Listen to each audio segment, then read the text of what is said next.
Halo semuanya, apa kabar? Iya, pada kesempatan kali ini saya akan membahas tentang apa yang saya janjikan kemarin mengenai tulisan di dinding ya.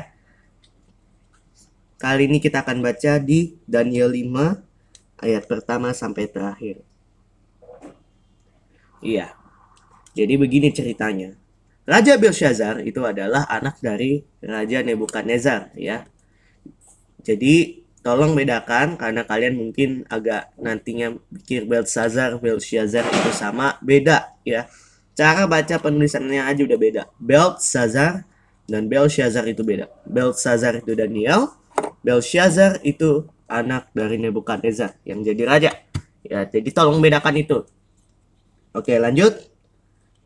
Raja Belshazzar jadi bikin perjamuan gede-gedean dan dia mengundang para pejabat 1.000 orang, istri sama gundiknya. Gundiknya itu istilahnya selir atau istri apa ya? Bisa dibilang anggap aja istrinya aja lah. Ya kalau kalian nggak paham, soalnya istrinya pada zaman dahulu kan banyak ya. Dalam kemabukan anggur, Belshazzar menitahkan orang bawa perkakas emas perak yang diambil oleh Nebukadnezar.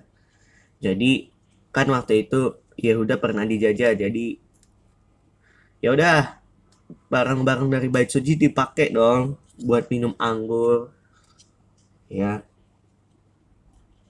Setelah itu raja, pembesarnya, para pejabat, istri sama gundiknya minum dari perkakas bait Allah. Perkakas jadi ada gelas buat, nggak tahu nanti fungsinya buat apa, nanti kalian bisa cari sendiri gelas di bait Allah itu buat apa. Tetapi mereka pakai gelas itu untuk mabuk, bukan untuk pekerjaan Tuhan seperti melakukan ibadah yang benar dan sebagainya. Tetapi mereka memakainya untuk kepentingan mabuk ya. Dan mereka menggunakan alat Tuhan untuk menyembah dewa. Ya, seperti emas, perak dan sebagainya. Dan apalagi Belshazzar juga sombong banget ya. Merasa lebih berkuasa dibandingkan Tuhan ya. Dan setelah itu sambil mereka lagi mabok, lagi pesta, tiba-tiba ada fenomena horor. Sebenarnya bukan horor sih, tapi agak ngeri juga ya.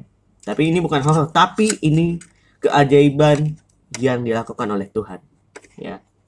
Jadi ini keajaiban Tuhan.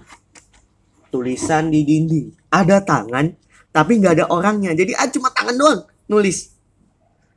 Mene tekel ufarsin.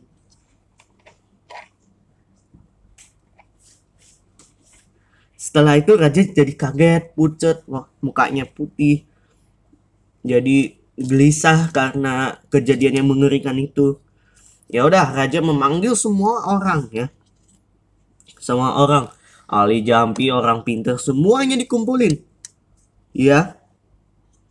Dia bilang, setiap orang yang dapat membaca tulisan ini dan dapat memberitahukan maknanya, akan kukasih hadiahnya. Tapi orang bijaksana dari raja yang sudah menghadap, gak bisa baca dan gak bisa kasih tahu maknanya. Iya. Gitu ya.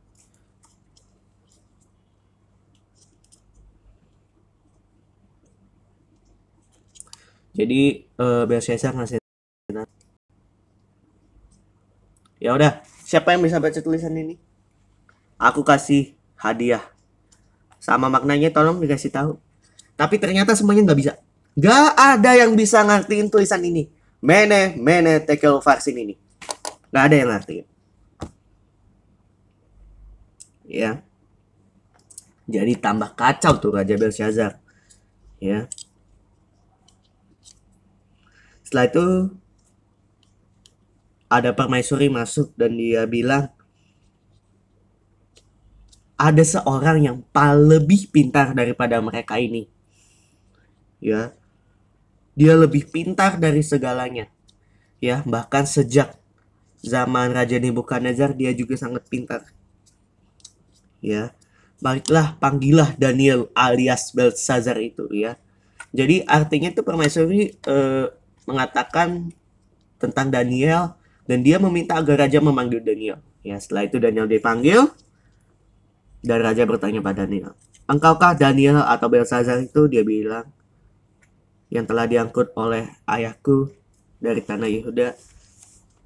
Terus dia bilang, "Wah, aku tahu nih kamu bisa semuanya tentang hikmatan segalanya." Ya, tetapi masalahnya aku melihat sesuatu tapi mereka tidak bisa mengartikannya. Tapi aku mendengar engkau, maukah engkau akan menguraikan, akan mengartikan segala sesuatu, paham semuanya.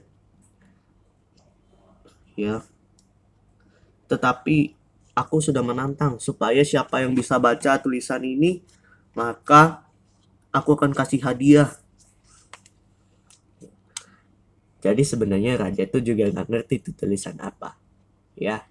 Soalnya tulisan di dinding itu sebenarnya mene-mene tekel farsin. Ya. Setelah itu Daniel jawab, "Tahan hadiahnya. Sebelumnya biar aku baca dulu. Aku baca dulu." Ya. Dan maknanya. Habis itu dia bilang, ya, mengenai kejadian ayahnya dulu, ya. Yang kalau kalian baca di Kejadian 4, ya. Karena Nebukadnezar dulu kan yang waktu aku bilang sombong, meninggikan diri setelah dikasih mimpi, kerajaannya sempat jatuh, tahtanya diambil, dan setelah dia tobat, dia kembali lagi pada Tuhan, tahtanya dinaikkan kembali menjadi raja. Ya. Gitu.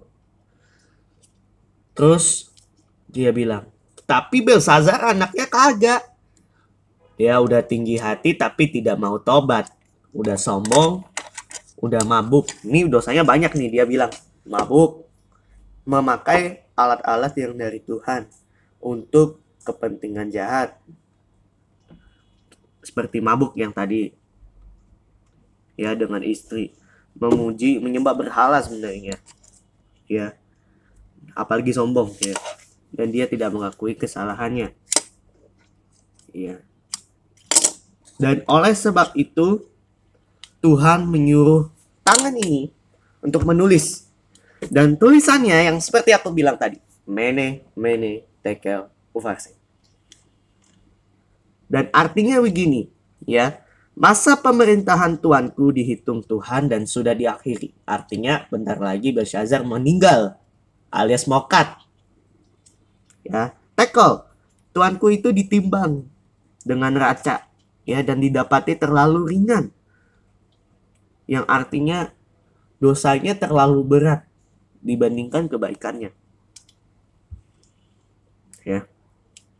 Setelah itu Peres atau Farsin yang tadi, kerajaan tuanku dipecah dan dikasih pada orang Media dan Persia. Jadi intinya tuh gini, ya. Masa pemerintahan Raja Belsazar sudah berakhir. Tetapi perbuatan jahat Tuhan itu sangat besar dibandingkan kebaikannya. Oleh sebab itu, engkau akan mati dan kerajaanmu akan terpecah menjadi dan diambil oleh dua orang, yakni Media dan Persia. Setelah itu Belsazar kasih hadiah, ya, kasih hadiah kepada Daniel, dan pada malam itu juga Belsazar mati karena di luar sudah ada yang banyak yang mau ngebunuh dia. Ya. Gitu. Ya.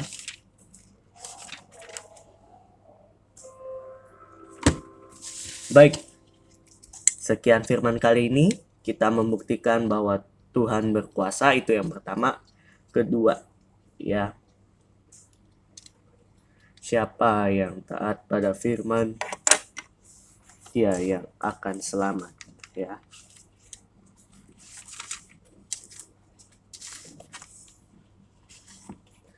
Nah, jadi ingat satu ayat nih, ya.